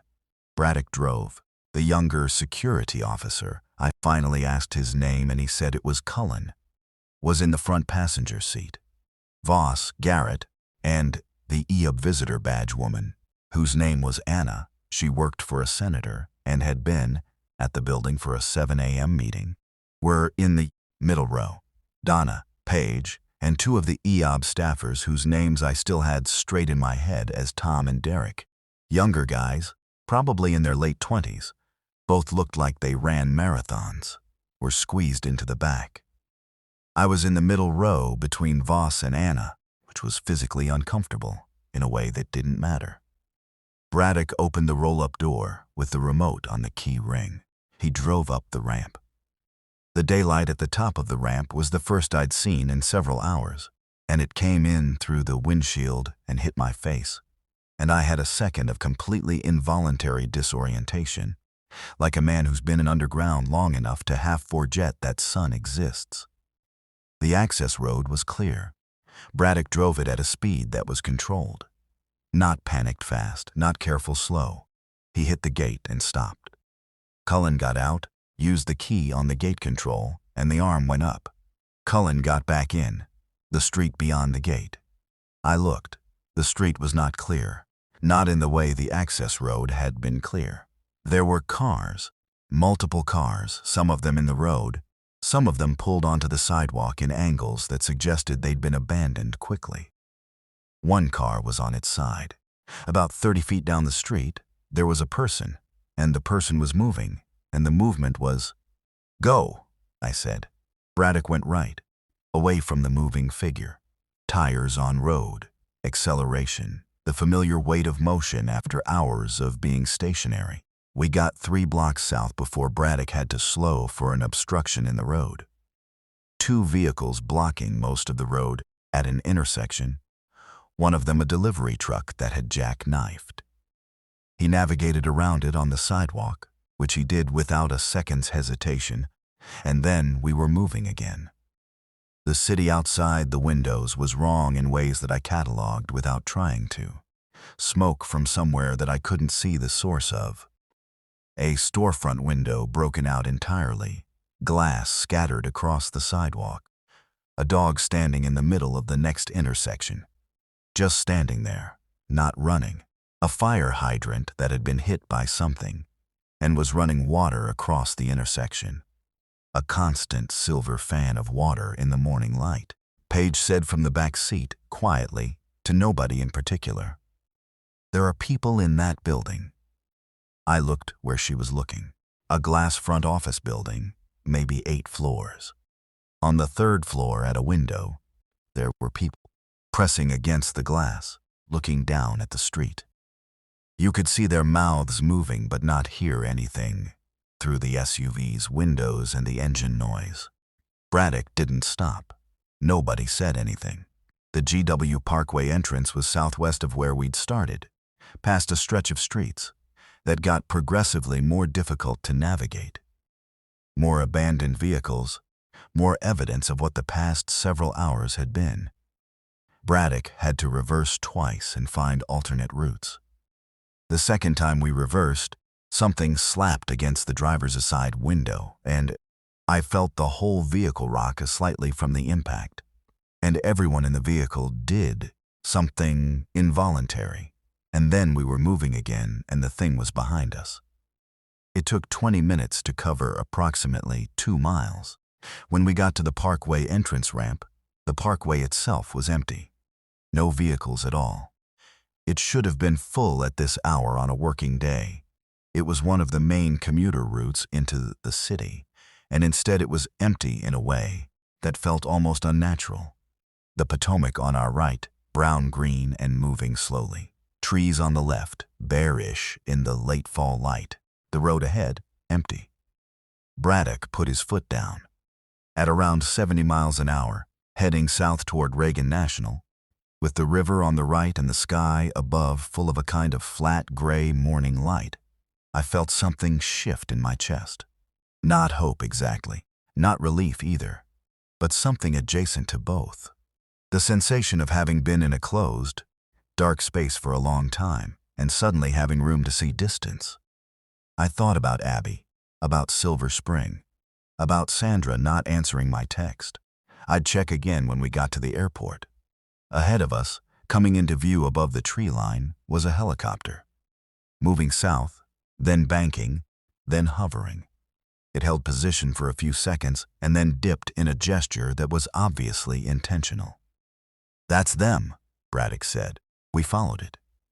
Reagan National Airport, at 11-something in the morning on the day, Everything changed was a place that had the quality of a room just after a fire alarm has gone off. Not the emergency itself, but the immediate aftermath. People clustered in the open air of the parking structure. National Guard personnel in fatigue moving with the specific energy of people who have clear orders but not enough resources. Vehicles, military vehicles, a few black SUVs, some civilian cars that had made it here the same way we had. The south parking structure was where they'd said, Rally Point Kilo. As we pulled in, a soldier waved us to a designated space, and I got out of the vehicle and stood on the concrete floor of the parking structure and breathed. The air outside the building was cold and tasted of distance, of the river nearby, of the ordinary molecular content of November in Washington. Not tunnel air, not recycled building air. I stood there for a second and let it happen. Then I got back to work. There was a command post set up in the middle level of the parking structure.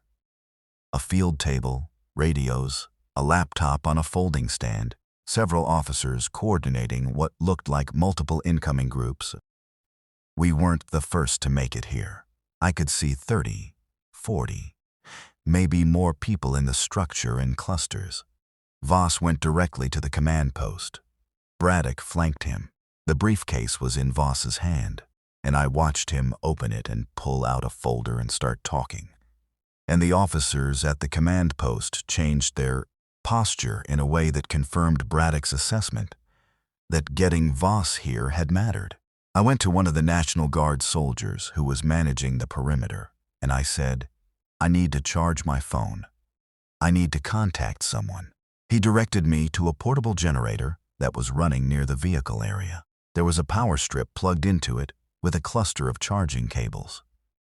I found one that fit my phone, plugged in, and while it charged, I sat down on the concrete floor of the parking structure and put my tool bag between my feet and watched the command post. Garrett was there now, talking to one of the officers.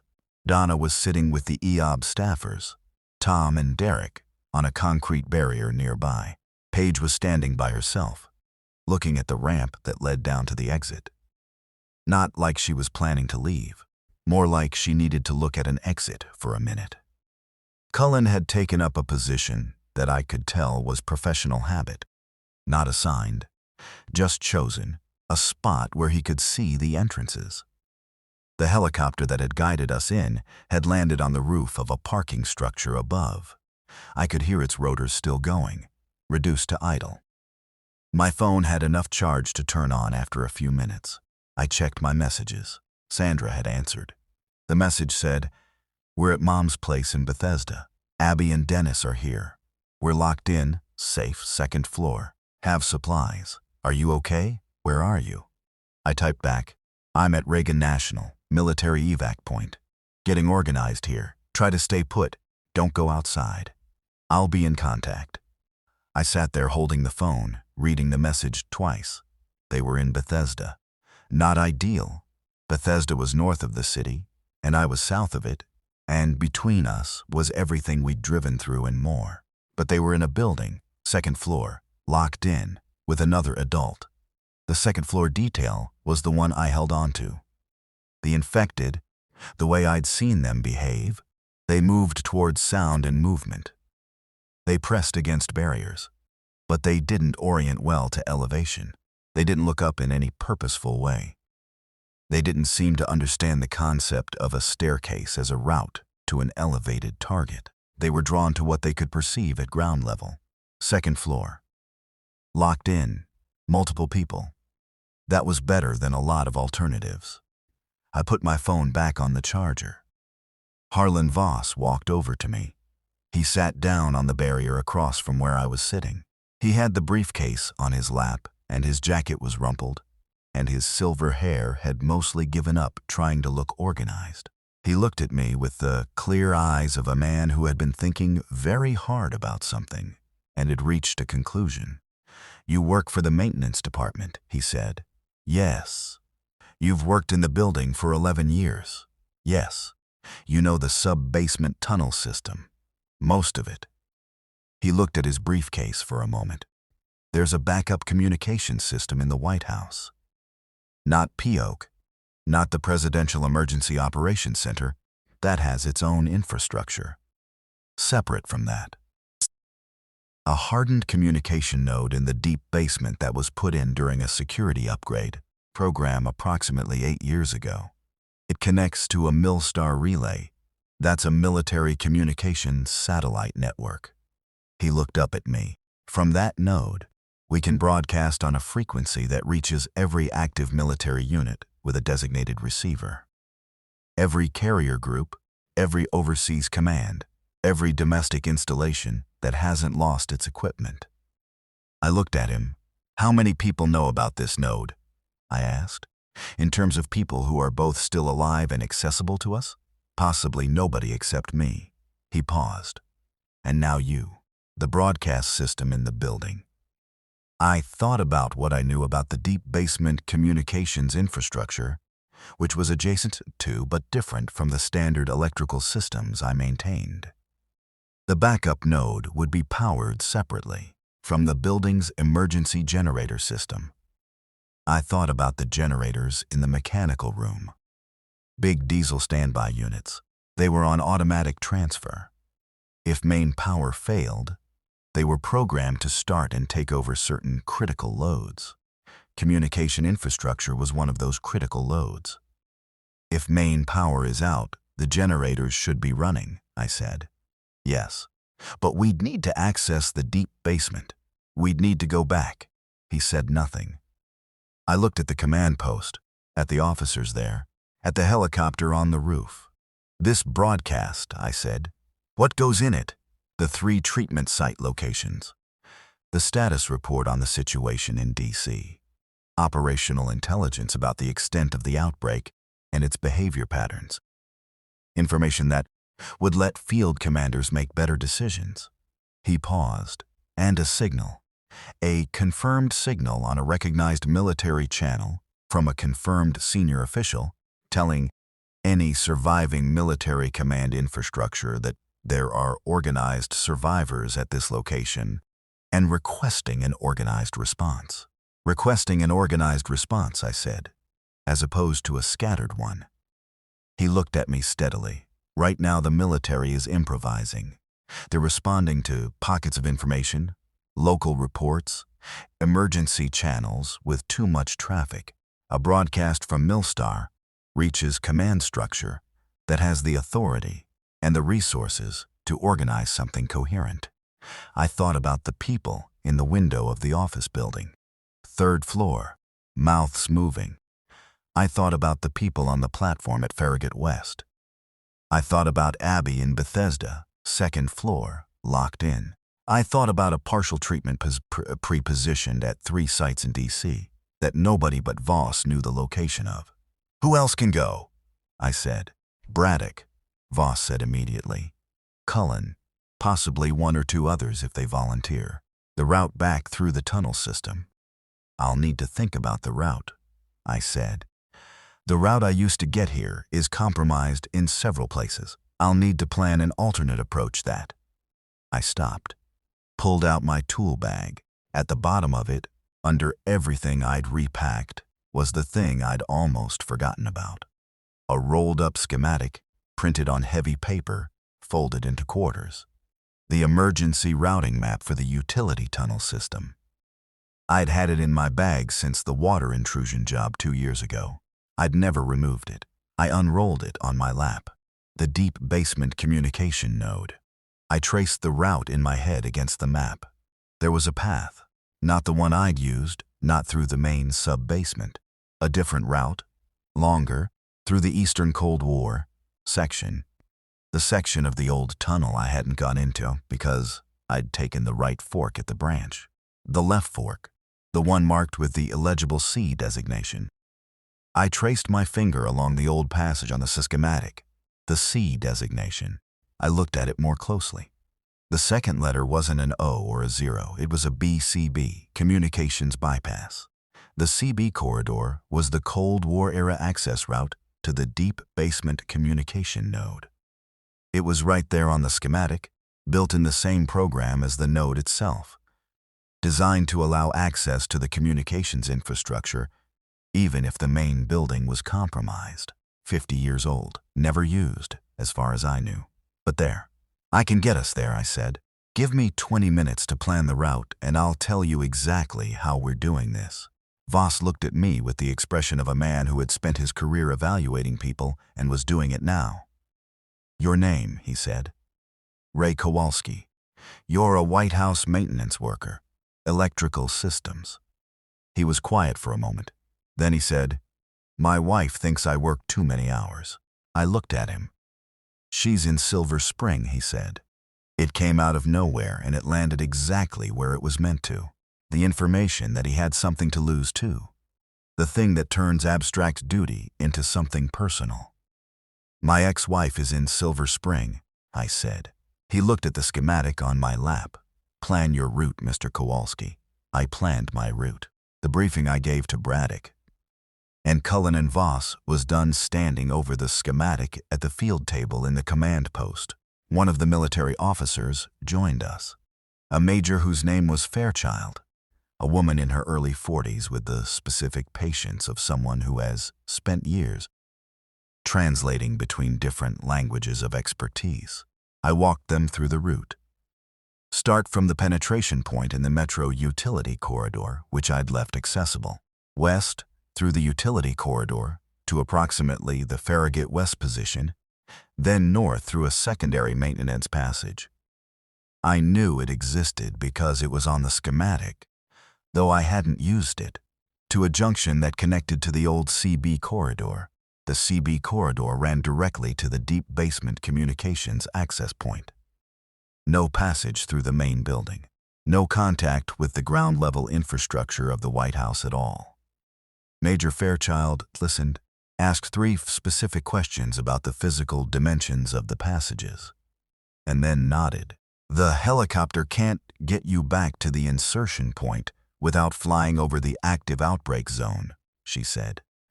But we have 2 vehicles we can clear a route with. How far is the metro utility corridor entrance from a vehicle-accessible point? I thought about the penetration point. It was accessible from the street level. There was a surface access hatch I hadn't used. Storm drain cover, WMATA designation, E Street corridor. Street-level access, I said, about 1 block from the south side of the EOB. We can get you there, she said. We'll have a security team holding the vehicles at the street. Then we go in and come back out the same way? Yes. Communication protocols. She looked at my tool bag, which obviously did not contain a military radio. We'll equip you. Good. She looked at me in the appraising way that seemed to be characteristic of people who spent their lives in high-stakes environments.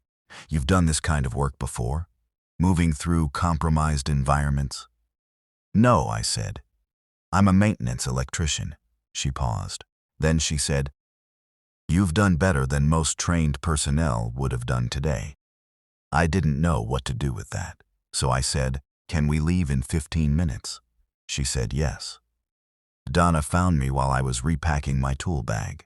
She was sitting on a concrete barrier nearby, and she'd found a coffee machine somewhere.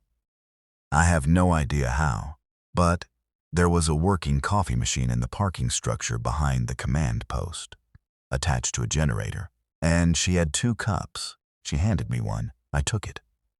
It was terrible coffee, the kind you get from the institutional machine that's been sitting too long, but it was hot and I hadn't eaten or properly drunk anything in several hours. You're going back, she said. Yes. Into the building. Yes. She held her cup with both hands and looked at it. I have 2 kids, she said. 7 and 9. They're in school in Alexandria. Alexandria is south, I said. South is where the military is organizing. The schools will be sheltering. They have protocols for this. She looked at me. You don't know that. No, I said. I don't know that. She nodded once, like she appreciated the honesty and was going to carry the uncertainty, because she didn't have another option. When you get back into that building, she said, whatever you're doing in there, it matters. The person I'm going in with has information that could change how the military responds to this. The treatment, she said. I looked at her. She'd heard. Of course she'd heard. And a broadcast, I said. A signal on a military frequency that can reach command infrastructure across the country. Organized response instead of what's out there. She looked at her coffee, then at me. Okay, she said. Okay, I said. Paige appeared beside us. She'd found a National Guard field jacket somewhere and had it on over her work clothes. She looked at me. I want to come, she said. No, I can. No, I said, not harshly. You can help from here. Major Fairchild's people are coordinating incoming survivor groups. If they don't know the building layout of surrounding government facilities, and most of them won't, you can help interpret. Paige looked at me for a second. She was young enough that refusing the argument was harder for her than it would have been for someone older, but she managed it. Don't do something stupid, she said. I'm an electrician, I said. We don't do stupid, we do cautious. She almost smiled. I finished the terrible coffee. I went to where Braddock and Cullen were gearing up. I picked up my tool bag. The vehicle that Major Fairchild's team provided was another SUV. This one, with 2 National Guard soldiers in the front and another in the back, who served as the security element for the first part of the journey. They drove us, Braddock, Cullen, Voss and me, back north on the GW Parkway. The parkway was still clear. Whatever was happening in the city hadn't made it to the parkway in significant numbers. I watched the river out the right side window. The Potomac in November morning light, brown and silver and moving. I thought about the last time I'd crossed the Roosevelt Bridge on a normal commute, sitting in traffic, listening to the radio, thinking about whatever I thought about on normal commutes. The ordinary texture of a life that wasn't ordinary in any dramatic sense. Wasn't glamorous or significant or anything, but was mine and was intact and functioned. I thought about what it felt like to have a routine. Panel B7, 6:15, bad coffee. I thought about how a routine is a form of trust. Trust that the next day is going to be enough like the previous day, that your patterns will still work, that the floor is going to be where the floor was, that the light will come back on when you flip the switch. The Potomac moved. The SUV took the exit for the EOB, went 1 block south, and stopped. E Street. The storm drain cover I'd identified was right there, WMATA designation clearly visible. One of the National Guard soldiers used a pry bar to lift it. We went in. The descent into the utility corridor was different this time. More purposeful, more loaded. We had military radios now, the kind that clipped to your vest or collar and gave you hands-free communication. I had one. Braddock and Cullen had them.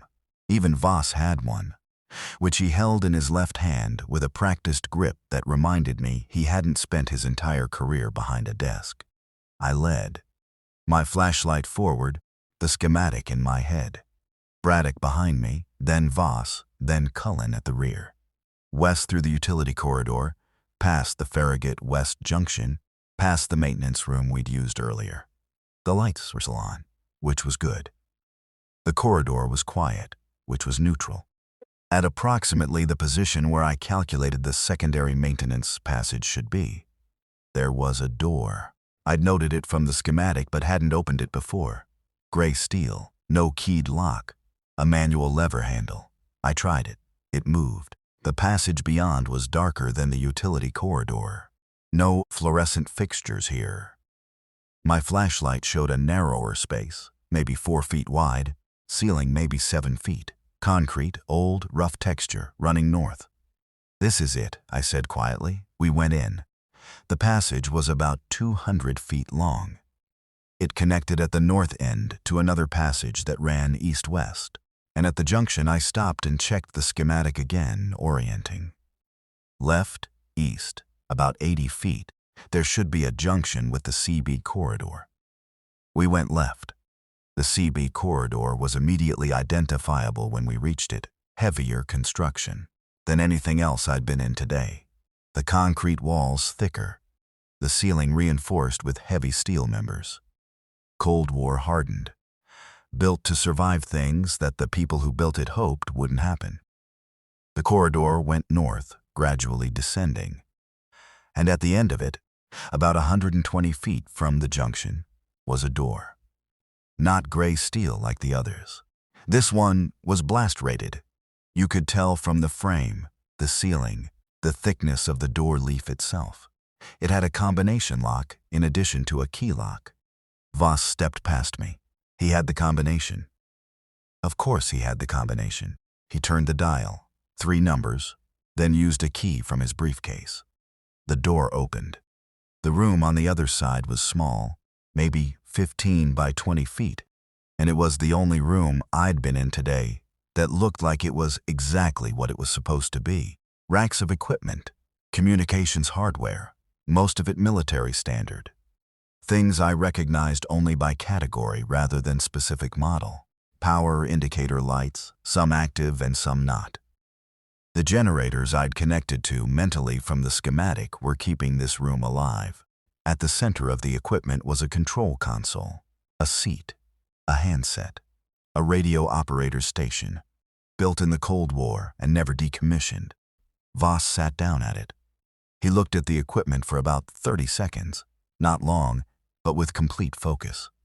Then he began working the controls. He knew what he was doing. Not a radio operator by trade, but trained enough that he could use this, and clearly had some memory of the operational protocol because he moved with purpose. I stood behind him and watched. Braddock and Cullen took up positions in the doorway. The console came alive. Status lights going from amber to green. A frequency display settling on a number I didn't know the significance of. A transmission indicator light. Voss picked up the handset. He spoke for about 12 minutes. Not the whole time, not straight through. There was call and response, a protocol he was following. Authentication codes given and acknowledged. But substantial transmission. He gave the 3 site locations for the treatment stockpile. The first was a storage facility at NIH in Bethesda. I heard that and thought about Abby again because of course I did. The second was at a military installation in Fort Belvoir, south of the city. The third was at a secure storage facility at Reagan Dulles. He gave a status report on the outbreak's behavior patterns. Specifically, the things Braddock had told me and, presumably more, the medical intelligence that the briefing had contained. He gave the location of the survivor group at Reagan National, the rally point designation, the head count, the request for organized response and air assets. And then, at the end, he said something that I wasn't expecting. He said, "I want to note for the record that this operation, access to the facility and initiation of this transmission, was accomplished largely through the knowledge and initiative of a White House facilities maintenance worker, Mr. Raymond Kowalski, who is not a government official or a security professional, but who demonstrated." I put my hand on his shoulder and he stopped. He looked back at me. I shook my head. He held my gaze for a second and then said into the handset, "Transmission complete. Standing by for acknowledgement." The acknowledgement came. 30 seconds of a voice on the other end, reading back information, confirming receipt, confirming the response authorization. Voss set the handset down. The transmission indicator light went from green to amber. He sat in the chair for a moment. Then he stood. "Done," he said.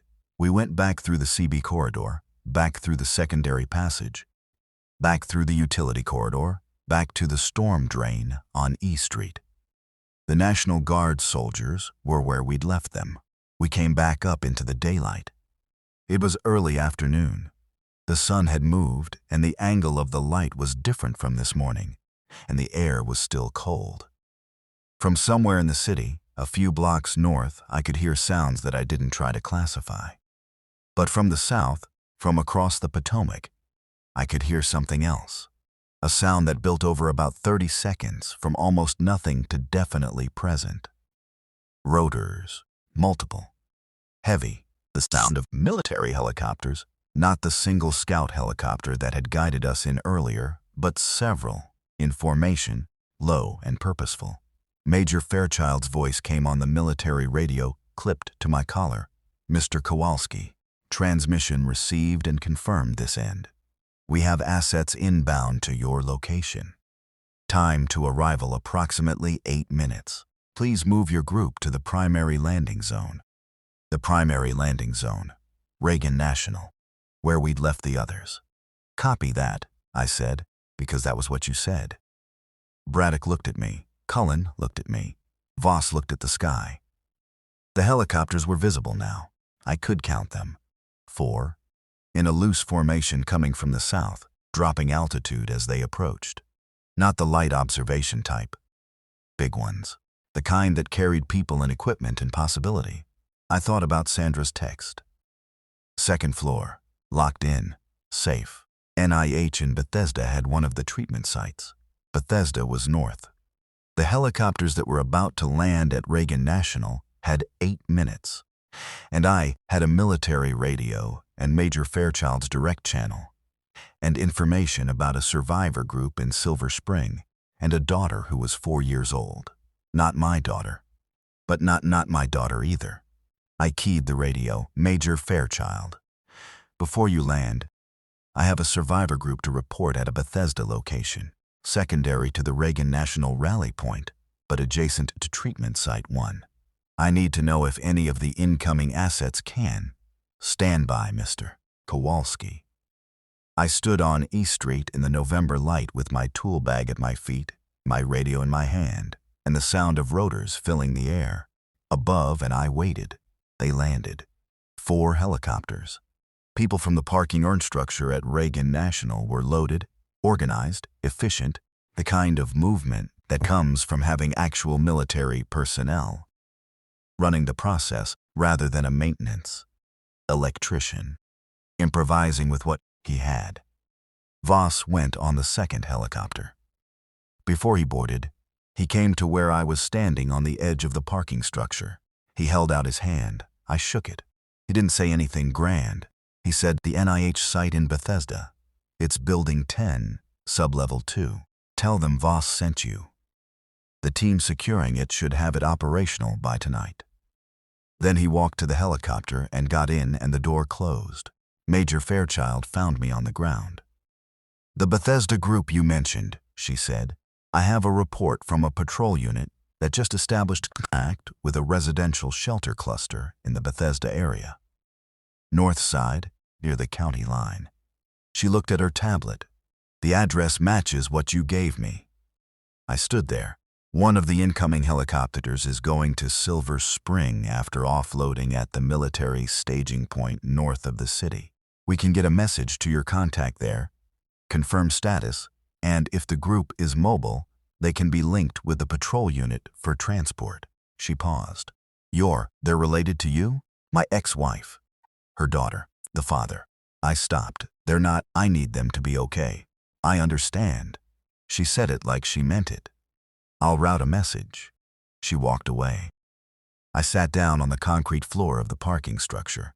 Around me, the evacuation was organizing itself into something coherent. The kind of structure that only appears when the right people with the right training and authority show up and start making connected decisions. I watched it happen. Donna was still there, waiting for her turn to be loaded. She was talking to Tom and Derek.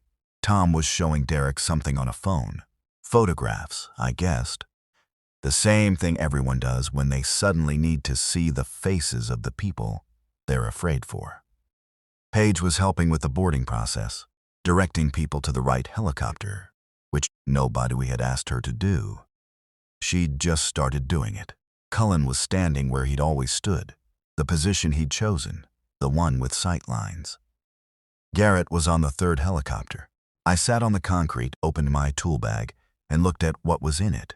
The tools, the now empty water bottle, half a protein bar, the hand crank radio, the schematic, folded back into quarters. I thought about panel B7, 615, bad coffee. I thought about the connection I'd fixed. The loose connection on Circuit 3. The thing that had sent me into that tunnel in the first place. The thing that had put me in the right place at the wrong time, or the wrong place at the right time, depending on how you measured. I thought about how everything hinges on the specific thing that was supposed to be just a job. The load imbalance that needed checking.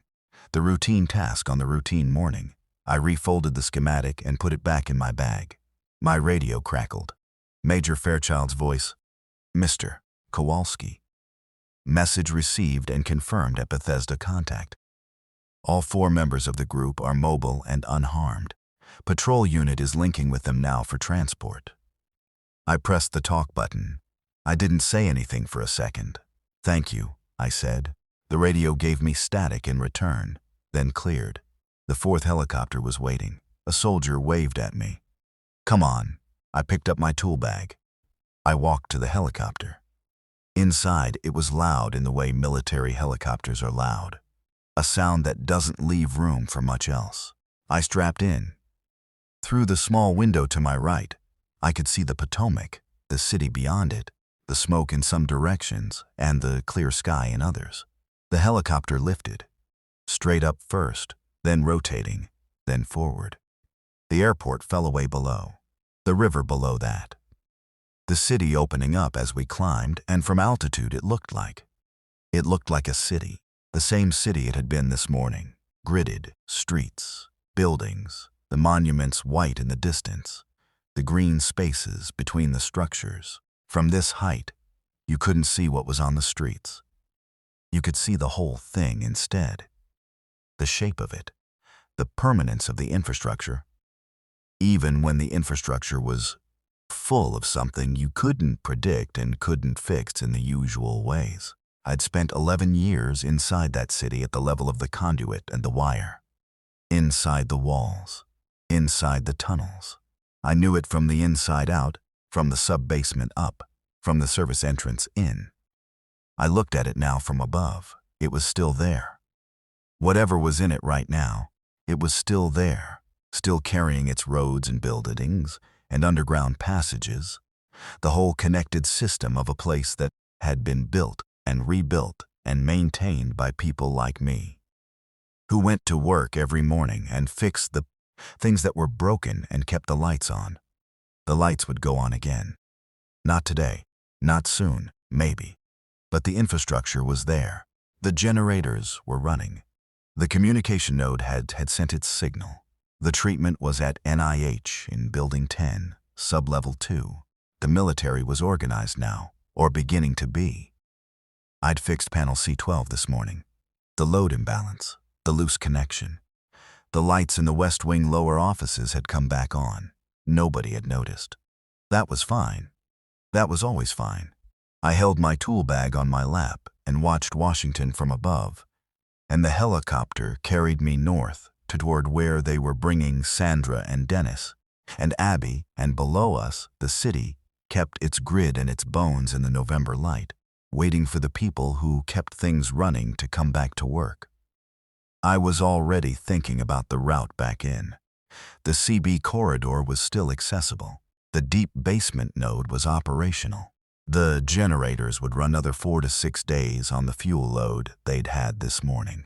And after that, they'd need diesel, and I knew where the emergency fuel reserves were stored. There were 100 things that needed doing in that building. There always were. I had a routine once. I was going to need another one,